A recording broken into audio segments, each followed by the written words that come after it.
Hello again, everyone. Welcome to another edition of Focus Vandalia. My name is Rich Hopkins. I'm the communications manager for the city. And on today's program, we're going to give you an update on some road construction projects taking place in and around the city. We're also going to give you some tips on how you can get your lawn ship-shape for the spring and summer season. And we'll let you know why 500 people showed up the other day to sample some of Vandalia's finest cuisine. But our first stop today is here in a hard hat area. We're at the future home of the Vandalia Division of Fire. And as you can see behind me, there's a lot of activity as construction on Fire Station number 1 is right on schedule.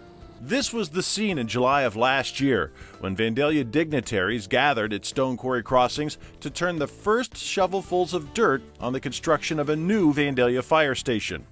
Fast forward to today as those shiny ceremonial shovels are replaced by cement trucks and bricklayers continuing the construction of the future home of the Vandalia Division of Fire.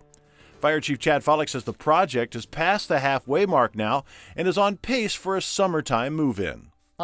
We've progressed very nicely in the last few weeks. The building's actually starting to look like a building. Before it was kind of shelled in and looked kind of strange, but brick is progressing nicely, and most of the brick on the front of the structure is done. We're probably about 60% done with the building. Weather has hurt us a little bit. We've had some extensive rain, and the bad winter we had didn't help out any either. But as the weather improves, we believe that we'll be able to pick up time, and we'll still be on schedule. We're looking at probably an August move-in date. And when crews do move in August of this year, they'll be taking up residence in a station with more room and more functionality to handle the rigors of modern firefighting. You may have to use your imagination on some of the features inside, but Chief Follick says it's all coming together as he leads us on a tour. This is the front entrance. There'll be parking area behind us here, walkway. This lobby is actually locked off. It's a secured area, so you have to be buzzed into the building by office staff or by firefighters. The building's kind of divided in two spots. We came through that door, kind of center hallway divides the station. So the back half of the station is living quarters, the front half's administration. So back here what you have is the kitchen area, dining room.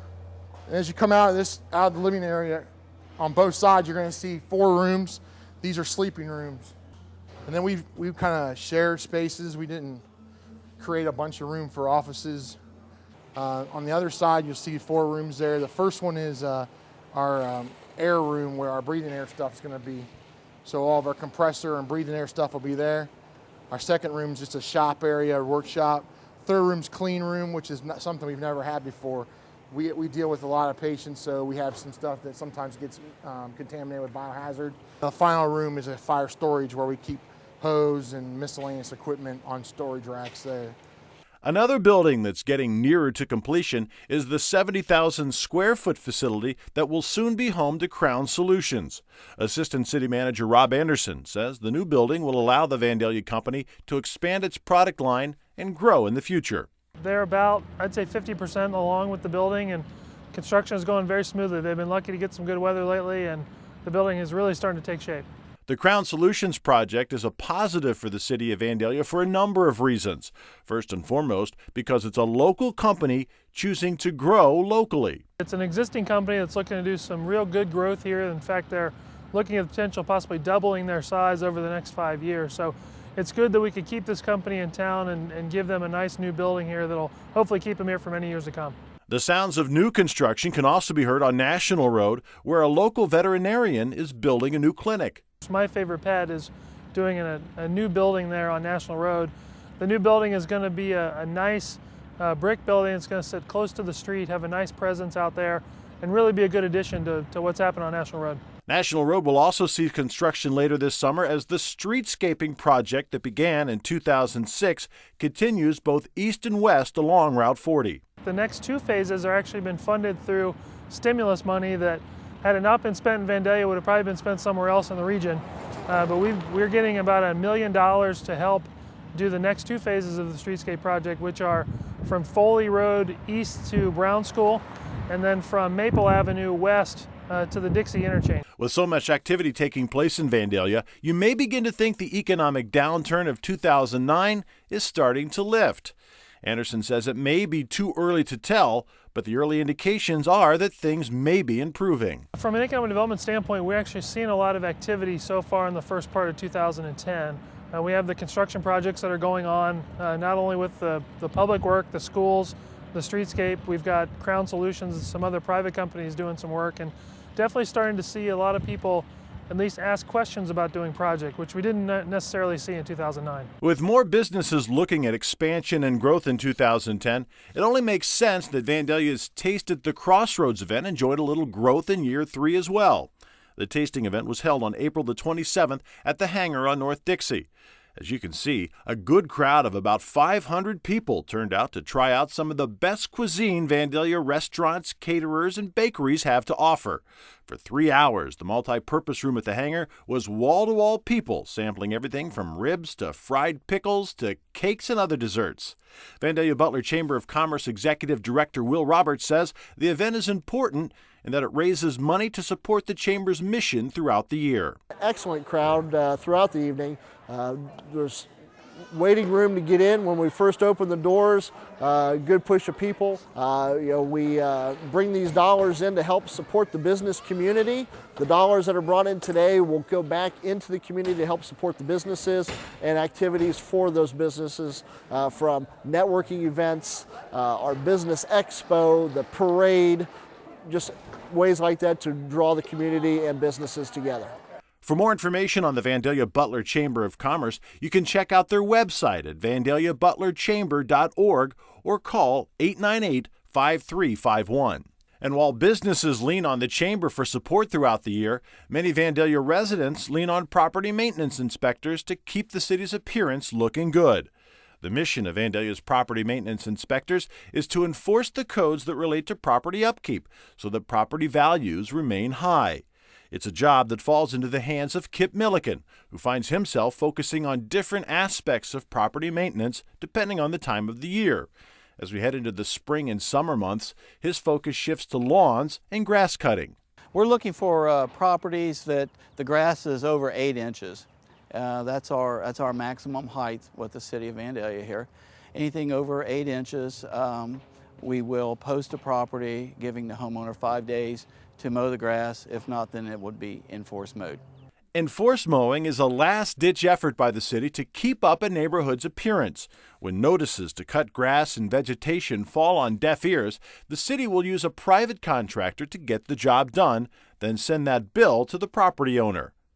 Another focus for Milliken and the property maintenance inspectors would be home improvement projects. People with their home improvement projects, we ask that you keep that mulch on your driveway and not stockpile it in the street. If you're doing putting in or tear down maybe a shed in the rear, we ask that dumpster is placed on your driveway or in the rear yard, and again, not anything that's going to be obstructing the traffic flow or in the middle of the street.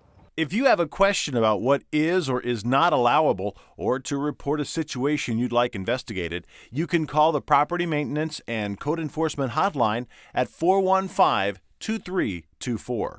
The city of Vandalia had a little property maintenance to take care of this past month. The water tower on Inverness Avenue, just off of Dixie, was in need of a deep cleaning. Vandalia Public Service Manager Rob Cron. A black mold that had grown on the bottom side of the bowl, basically because the sun doesn't hit that area, and with it being damp all the time, it grows there. And so we had a contractor come in and clean that yesterday, so it looks like a brand new tower now. The contractors used a lift truck to power wash the moldy substance off of the tower, and then used an antifungal additive to prevent mold from growing there in the future. From property maintenance to street maintenance, Vandalia's roadways are getting a lot of much-needed attention these days as some major projects get rolling with the warmer weather. One of the most watched projects underway right now is on Dixie Drive, south of Stone Quarry Road, where a street widening project has had traffic down to one lane in each direction for several months. Cron says the better weather has finally allowed crews to jumpstart this project. The first phase of the project was actually to move all the traffic to the west side so that we could build the east half of the road. That is now done, and we'll be moving the traffic over then to the east side where they can run on that half of the road while we build the west side. Part of the west side that is already done is that we have put a retaining wall in front of our cemetery. With the road widening and cutting back into the slope, it was going to be pretty steep, so we went ahead and added a retaining wall, which is also a nice look to the front of the cemetery. Right around the corner from this one, crews are just getting started on a resurfacing project that will give Stone Quarry Road a new look. Stone Quarry Road will also be getting resurfaced this year from the Ashbury Farms entrance out to the West Corp line. This is actually going to be paid for through ODOT through the American Recovery and Reinvestment Act. So that's a really good plus for the city that most of the money is coming from the state. Resurfacing will also take place on 17 roads in and around Vandalia as part of the city's Safe and Stable issue.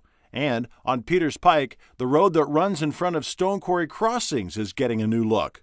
We're actually adding a lane to the west side of the road and curb, which is fronts our Stone Quarry Crossings development area.